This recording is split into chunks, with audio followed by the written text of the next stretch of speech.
Hello and welcome to day 35 of reading the Bible from Genesis to Revelation. Today we are starting from Joshua chapter 5. Yes, we are now in the book of Joshua and we have been moving progress. Now that we know what we're here for, let us begin. Father, in the name of Jesus, we thank you because your word is spirit and it is life. And your word changes us every time that we read. Amen. Amen. Chapter 5. Now, when all the Amorite kings west of the Jordan and all the Canaanite kings along the coast heard how the Lord had dried up the Jordan before the Israelites until they had crossed over, their hearts melted in fear and they no longer had the courage to face the Israelites. At that time, the Lord said to Joshua, "Make flint knives and circumcise the Israelites again." So Joshua made flint knives and circumcised the Israelites at Gibeah Harawath. Now, this is why he did so. All those who came out of Egypt, all the men of military age, died in the wilderness on the way after leaving Egypt. All the people that came out had been circumcised, but all the people born in the wilderness during the journey from Egypt had not. The Israelites had moved about in the wilderness for 40 years until all the men who were of military age when they left Egypt had died. Since they had not obeyed the Lord, for the Lord had sworn to them that they would not see the land that he had solemnly promised their ancestors to give us, a land flowing with milk and honey. So he raised up their sons in their place, and these were the ones Joshua circumcised. They were still uncircumcised because they had not been circumcised on the rig. And after the whole nation had been circumcised, they remained where they were in the camp until they were healed. Then the Lord said to Joshua, "Today I have rolled away the reproach of Egypt from you." So the place has been called Gilgal to this day. On the evening of the 14th day of the month, while camped at Gilgal on the plains of Jericho, the Israelites celebrated the Passover. The day after the Passover, that very day, they ate some of the produce of the land, unleavened bread and roasted grain. The manna stopped the day after they ate this food from the land. There was no longer any manna for the Israelites, but that year they ate the produce of Canaan. Now when Joshua was near Jericho, he looked up and saw a man standing in front of him with a drawn sword in his hand. Joshua went up to him and asked, "Are you for us or for our enemies?" "Neither," he replied, "but as commander of the army of the Lord, I have now come." Then Joshua fell face down to the ground in reverence and asked him, "What message does my Lord have for his servants?" The commander of the Lord's army replied, "Take off your sandals, for the place where you are standing is holy." And Joshua did so. Now the gates of Jericho were securely barred because of the Israelites. Chapter 6 now. No one went out and no one came in. Then the Lord said to Joshua, "See, I have delivered Jericho into your hands, along with its king and its fighting men. March around the city once with all the armed men. Do this for 6 days. Make 7 priests carry trumpets of ram horns in front of the ark. On the 7th day, march around the city 7 times, with the priests blowing the trumpets. When you hear them sound a long blast on the trumpets, make the whole army give a loud shout. Then the wall of the city will collapse, and the army will go up, everyone straight in." So Joshua son of Nun called the priests and said to them, "Take up the ark of the covenant of the Lord, and make 7 priests carry trumpets in front of it." And he ordered the army, "Advance, march round the city with an armed guard going ahead of the ark of the Lord." When Joshua had spoken to the people, the 7 priests carrying the 7 trumpets before the Lord went forward, blowing their trumpets, and the ark of the Lord's covenant followed them. The armed guard marched ahead of the priests who blew the trumpet, and the rear guard followed the ark. All this time, the trumpets were sounding, but Joshua had commanded the army, "Do not give a war cry. Do not raise your voices. Do not say a word until the day I tell you to shout. Then shout." So he had the ark of the Lord carried round the city, circling it once. Then the army returned to camp and spent the night there. Joshua got up early the next morning, and the priests took up the ark of the Lord. The 7 priests carrying the 7 trumpets went forward, marching before the ark of the Lord and blowing the trumpets. The armed guard went ahead of them, and the rear guard followed the ark of the Lord, while the trumpets kept sounding. So on the 2nd day, they marched around the city once and returned to the camp. They did this for 6 days. On the 7th day, they got up at daybreak and marched around the city 7 times in the same manner, except that on that day they circled the city 7 times. The 7th time around, when the priest sounded the trumpet blasts, Joshua commanded the army, "Shout, for the Lord has given you the city and all that is in it are to be devoted to the Lord. Only Rahab the prostitute and all who are with her in her house shall be spared, because she hid the spies we sent. But keep away from the devoted things, so that you will not bring about your own destruction by taking any of them. Otherwise, you will make the camp of Israel liable to destruction and bring trouble on it. All the silver and gold and the articles of bronze and iron are sacred to the Lord and must go into his treasury." When the trumpet sounded, the army shouted, and at the sound of the trumpet, when the men gave a loud shout, the wall collapsed, so everyone charged straight up, and they took the city. They devoted the city to the Lord and destroyed with the sword every living thing in it, men and women, young and old, cattle, sheep, and donkeys. Joshua said to the 2 men who had spied out the land, "Go into the prostitute's house and bring her out and all who belong to her, in accordance with your oaths to her." So the young men who had done the spying went in and brought out Rahab, her father, her mother, her brothers and sisters, and all who belonged to her.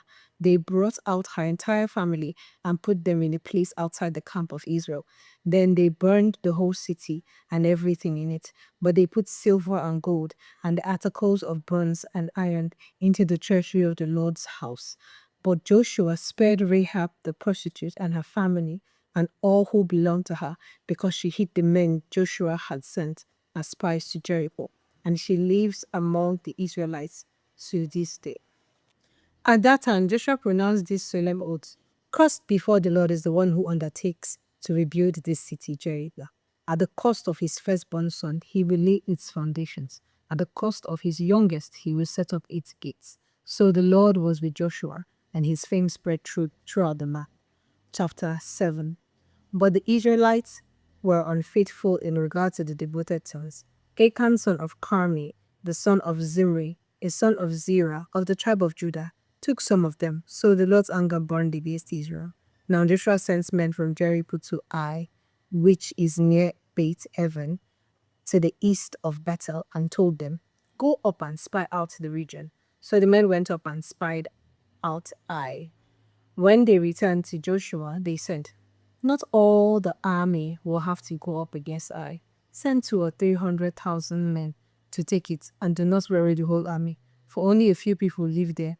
So about 3,000 went up, but they were routed by the men of Ai, who killed about 36 of them. They chased the Israelites from the city gates as far as the stone curves and struck them down on the slopes. At this, the hearts of the people melted in fear and became like water. Then Joshua tore his clothes and fell face down to the ground before the ark of the Lord, remaining there till evening. The elders of Israel did the same and sprinkled dust on their heads. And Joshua said, "Alas, sovereign Lord, why did you ever bring these people across the Jordan to deliver us into the hands of the Amorites to destroy us? If only we had been content to stay on the other side of Jordan. Pardon your servant, Lord. What can I say now that Israel has been routed by its enemies? The Canaanites and the other people of the country will hear about this, and they will surround and wipe out our name from the earth. What then will you do for your own great name?" The Lord said to Joshua, "Stand up, What are you doing down on your face? Israel has sinned. They have violated my covenant, which I commanded them to keep. They have taken some of the devoted things, they have stolen, they have lied, they have put them with their own possessions. That is why the Israelites cannot stand against the enemies. They turn their backs and run because they have been made liable to destruction. I will not be with you anymore unless you destroy whatever Amoldri is devoted to destruction. Go, consecrate the people. Tell them, consecrate yourselves in preparation for tomorrow. For this is what the Lord, the God of Israel, says. There are devoted things among you, Israel. You cannot stand against your enemies until you remove them. In the morning, present yourselves tribe by tribe. The tribe that the Lord chooses shall come forward, clan by clan. The clan that the Lord chooses shall come forward, family by family. And the family that the Lord chooses will come forward, man by man.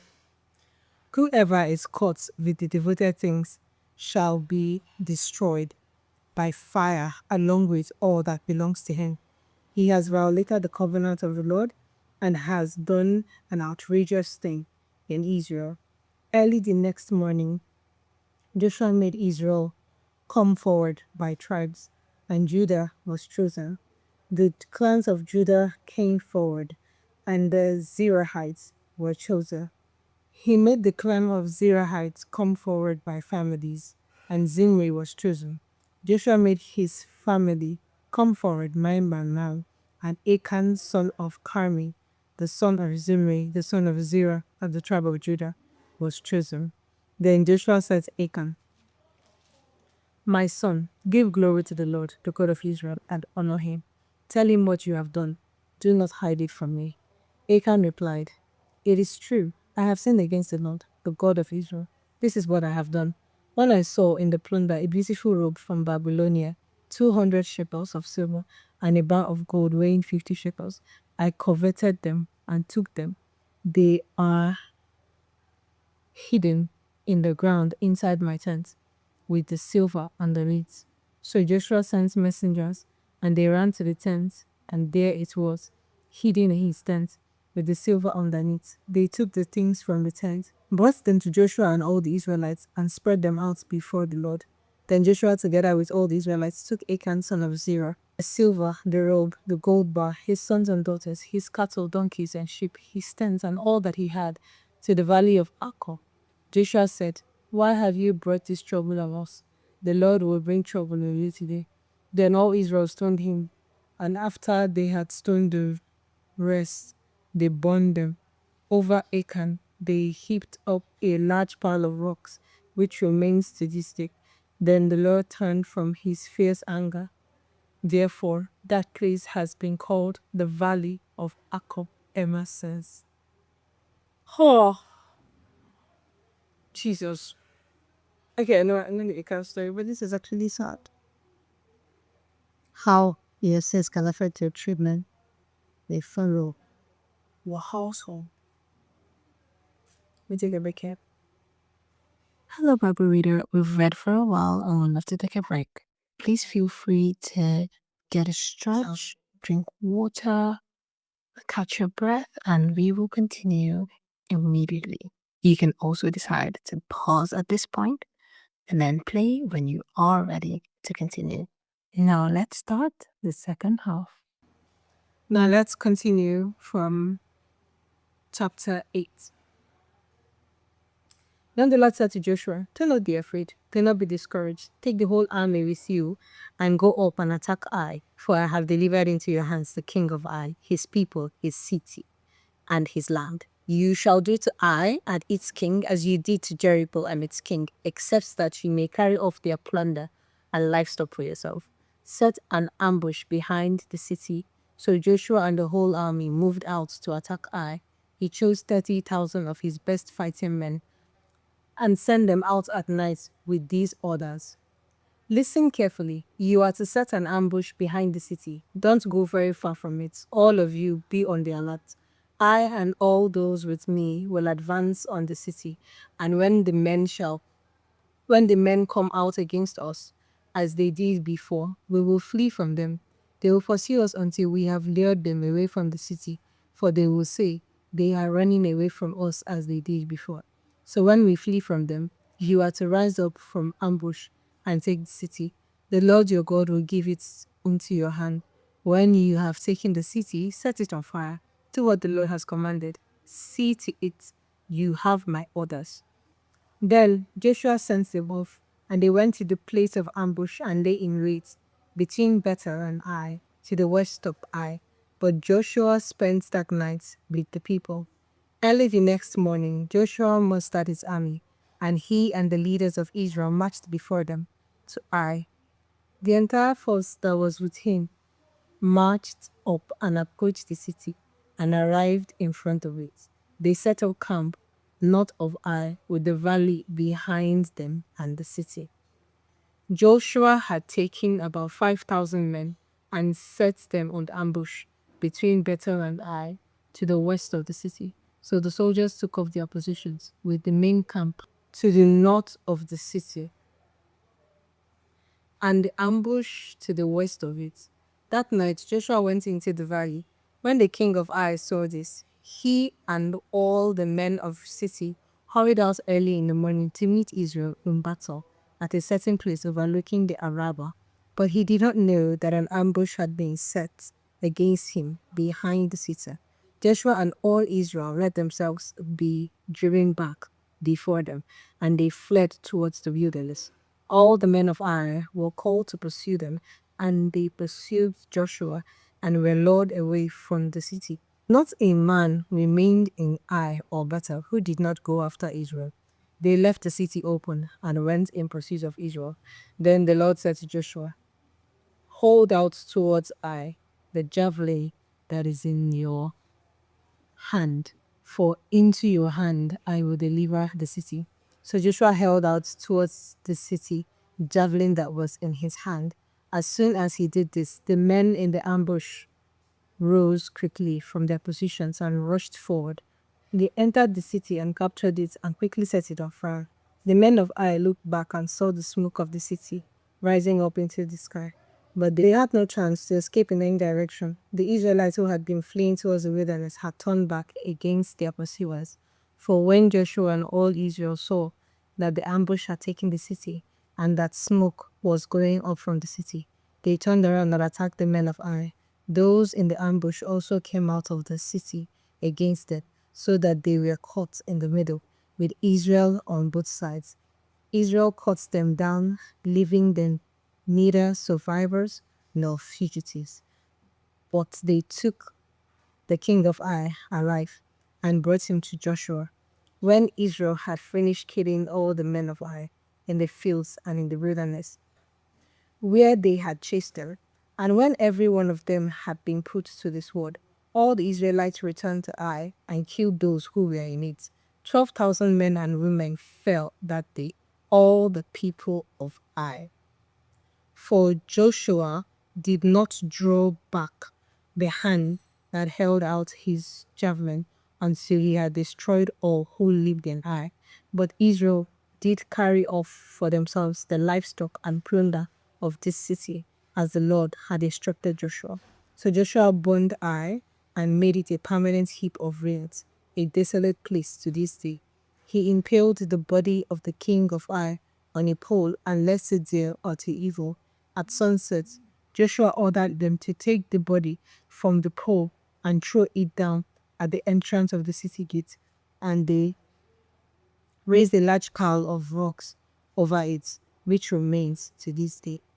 Then Joshua built on Mount Ebal an altar to the Lord, the God of Israel, as Moses, the servant of the Lord, had commanded the Israelites.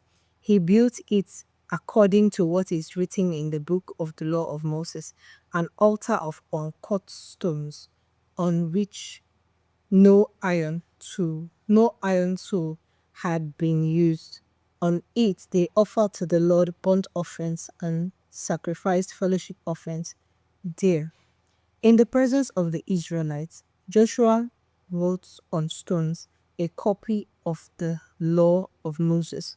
All the Israelites with their elders, officials, and judges were standing on both sides of the ark of the covenant of the Lord, facing the Levitical priest who carried it, both the foreigners living among them and the native born were there. Half of the people stood in front of Mount Gerizim, and half of them in front of Mount Ebal, as Moses, the servant of the Lord, had formerly commanded when he gave instructions to bless the people of Israel. Afterwards, Joshua read all the words of the law, the blessings and the curses, just as it is written in the book of the law. There was not a word of all that Moses had commanded that Joshua did not read to the whole assembly of Israel, including the women and children, and the foreigners who lived among them. Chapter 9. Now, when all the kings west of the Jordan heard about these tales, the king in the hill country, in the western foothills, and along the entire coast of the Mediterranean Sea, as far as Lebanon, the kings of the Hittites, Amorites, Canaanites, Perizzites, Hivites, and Jebusites, they came together to wage war against Joshua and Israel. However, when the people of Gibeon heard what Joshua had done to Jericho and Ai, they resorted to a ruse. They went as a delegation whose donkeys were loaded with worn-out sacks and old wineskins, cracked and mended. They put worn and patched sandals on their feet and wore old clothes. All the bread of their food supply was dry and moldy. Then they went to Joshua in the camp at Gilgal and said to him and the Israelites, "We have come from a distant country. Make a treaty with us." The Israelites said to the Hivites, "But perhaps you live near us, so how can we make a treaty with you?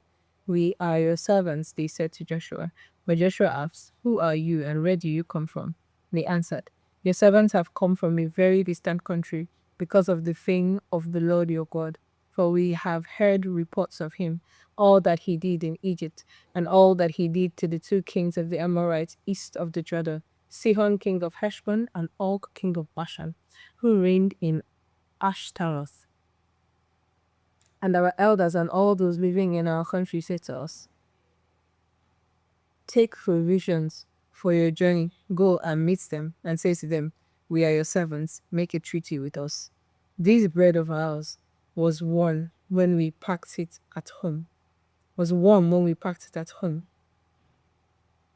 On the day we left to come to you, but now see how dry and moldy it is. And these wineskins that we filled were new, but see how cracked they are, and our clothes and sandals are worn out by the very long journey.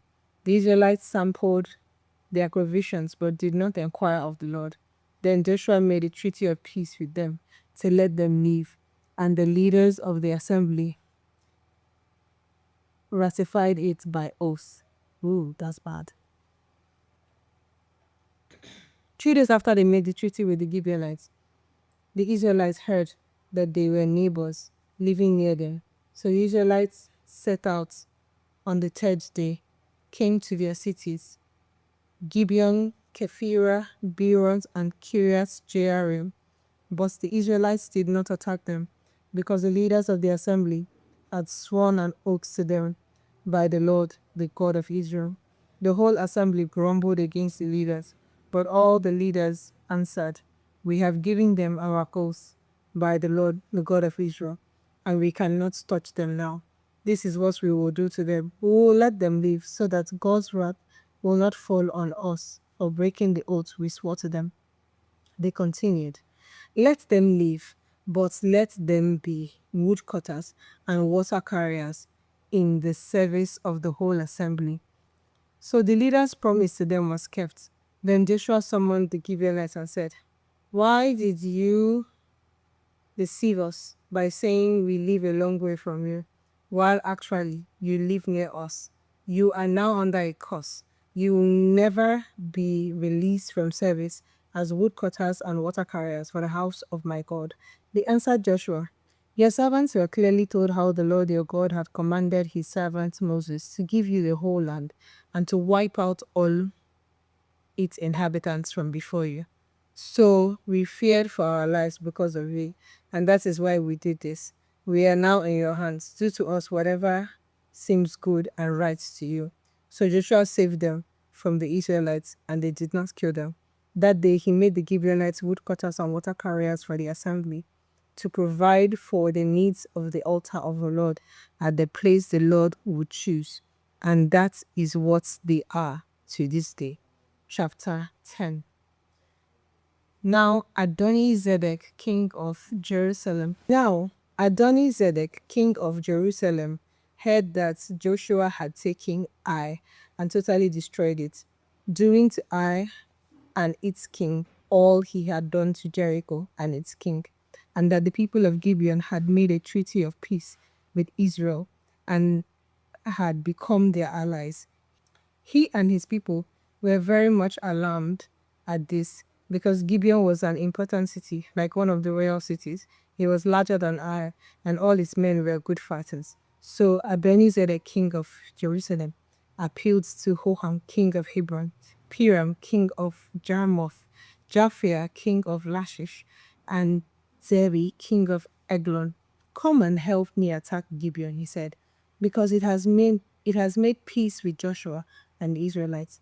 Then the 5 kings of the Ammonites, the kings of Jerusalem, Hebron, Jasmith, Lachish, and Eglon, joined forces. They moved up with all their troops and took up positions against Gibeon and attacked it. The Gibeonites then sent word to Joshua in the camp of Gilgal, "Do not abandon your servants. Come up to us speedily and save us. Help us, because all the Amorite kings from the hill country have joined forces against us." So Joshua marched up from Gilgal with his entire army, including all the best fighting men. The Lord said to Joshua, "Do not be afraid of them. I have given them into your hand. Not one of them will be able to withstand you." After an all-night march from Gilgal, Joshua took them by surprise. The Lord threw them into confusion before Israel. So Joshua and the Israelites defeated them completely at Gibeon. Israel pursued them along the road going up to Beth-horon and cut them down all the way to Azekah and Makkedah. We're going to have to stop here today. Thank you so much for reading with us. You have made so much progress. Please like the video, subscribe to our channel, and share this video so that many more people can join you in making more progress and reading.